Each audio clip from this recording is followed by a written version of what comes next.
everyone, in this video we're going to talk about how to factor the difference of two squares. So the first thing we want to realize is that the difference of two squares is the standard form version of the sum and difference pattern.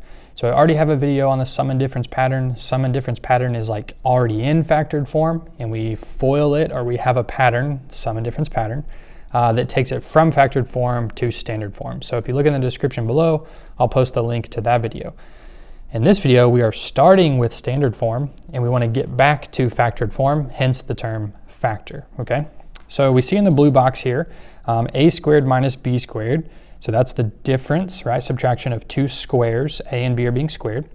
And that's going to give us this sum and difference pattern once it's in factored form. So we have a plus b times a minus b. So if we were to have the example x squared minus 16, we know that x squared is being squared and that 16 is a perfect square. So we could rewrite it as x squared minus 4 squared. And so then that gives us x plus 4 and x minus 4, okay? So let's look at these four examples here at the bottom of the screen. So the first one is x squared minus 36. So we know that the square root of x squared is x, and the square root of 36 is 6. So we're going to say x plus 6 and x minus 6 would be our two factors. Notice on number 2, the number is written first. That's okay. The square root of 121 is 11. So 11 plus x times 11 minus x, okay?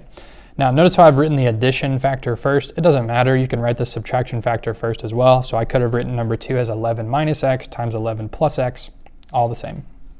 Notice on number 3 that we have a coefficient with x squared. So we also need to take the square root of the coefficient. So the square root of 25 is 5. Square root of x squared is x plus, and then the square root of 100 is 10. So there's one of my factors. And my other one is just 5x minus 10. Okay, now this can also work when we just have a couple constants being raised to the power of 2, because it's still a difference of two squares, right? So I could take 28 squared minus 24 squared, and yes, I could do 28 squared minus 24 squared, or I could use this sum and difference pattern. So I could say 28 minus 24 times 28 plus 24. So 28 minus 24 is 4, 28 plus 24 is 52, and maybe that's a little bit easier multiplication to do in our head. And so now we can say the answer is 208, okay? And that's how you factor the difference of two squares.